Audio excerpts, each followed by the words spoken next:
The faith, grace, love connection is righteousness. Well, howdy folks. You know what day it is? It's Friday, it's Friday. I sing the song of Friday from me to you. Friday. Yeah. Well, it is Friday. It's December 8th. December 8th. Wow. Can you believe it? It has gone so fast. And we are coming to the great part of this week where we really have this verse through Hebrew words put together. And that is awesome because we're learning something that's awesome about the days of Noah, and we are in the days of Noah. That is the whole purpose of what we're looking at here, and what also we're looking at here are snake foods, protein powder, keto bars, hand mixer. We've got pants, we've got Skechers, and we got a new set of pots and pans. Which is the one I paid full price for, and which is the one I didn't really need to buy? Put it in the comments, and I think that's a fun thing to do, to guess those things. And I'll let everybody know who got the right answers, and such forth and so on. And that's how competitions work. I don't know. I'm just a YouTuber. Yeah, I'll tell you what. When this channel actually takes off and we have the ability to do so, I would do little competitions like that, and maybe what does this Bible verse, or what's this say, or what's that say, and we can have little giveaways. I'll learn how to do that, because that would be fun also. So what's concerning? So how is this concerning the days of Noah? Let's get back. Let's get back to the translation of Genesis 6:3 one more time, and see if it holds true to the context of the rest of the chapters and verses around it. And that's how we're going to know if what I discovered through going through the Hebrew words and putting those words together in a sentence or paragraph structure, if it holds true to the context of what's before it and what's after it, then we know we can rely on what is being said. Right? So let's go. Genesis 6:3 in this new I guess it would be a new translation. I started doing this a long time ago, and I think I called it the Kingdom Translation because I was working on the I think I got notes someplace on a computer. I have to get a power supply. Hey, if you want to help me get a power supply for this other laptop, because the ones I got don't fit, because I've got some notes and stuff on there that are very, very good and needed. I just need to be able to buy the power supply, and if you want to help me with that, the Venmo is down there. So that'd be cool. I can get those notes out of there and get them transferred to the newest laptop.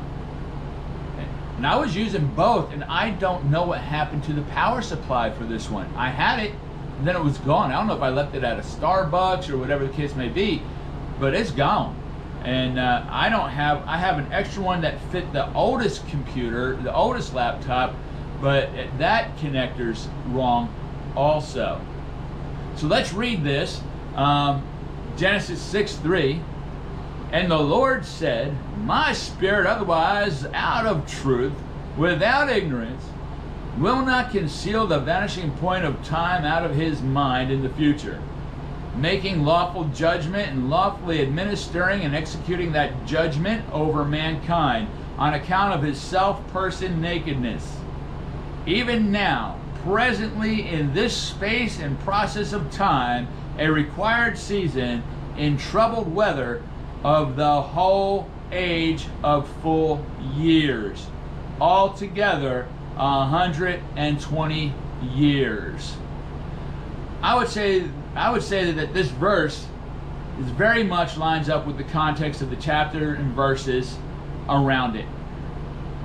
We see that this is a direct warning, which it is, a direct warning. It points out who, why, and what. the who, why, and what, okay? It gives the period of time left. That is the period of probation. Now this is interesting. It gives the period of time left, and that is a period of probation. And we will get into that number 120 as its factor, its most major factor of 120 is 40.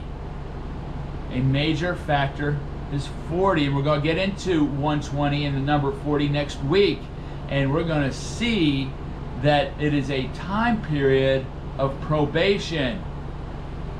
We see the removal of the Spirit of God with the administering and execution of judgment, and we can relate that again to Adam in the garden. I think we're going to talk about that a little bit on Monday. And what do we see clearly? What do we see clearly? We don't see a promised 120 years for humankind's longevity as a lifespan promise. There are many longevity scriptures in the Bible that you can stand on. Health scriptures, longevity scriptures.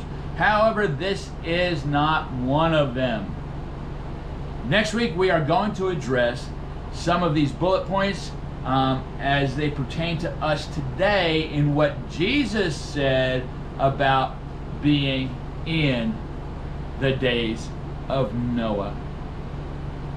This is a real interesting time. You see a lot of the big ministries are on this also. You know, I started getting into this with the concentration on righteousness in the beginning of 2022. Because, you know, Noah was a righteous man. His faith was counted unto him as righteousness to walk with God, and Noah found grace in the eyes of God, where in righteousness grace reigns through righteousness. So Noah had the faith to walk with God, seek God first, listen to the voice of God, and in that his faith was accounted unto him as righteousness, and that's where grace reigns. So God gave him his ability added to Noah's life to do those things in life that Noah could not do without him, which was one, be the preacher of righteousness that we see in 2 Peter, and also have the ability, knowledge, and foresight of how to build the ark accurately and safely to do what he was called to do. And that's what grace does, is God's ability added to your life to do those things in your life that you cannot do without God. Have faith in God, receive the righteousness you have in Jesus Christ, and be empowered by his grace. I love you. God bless you. And I'll see you next time.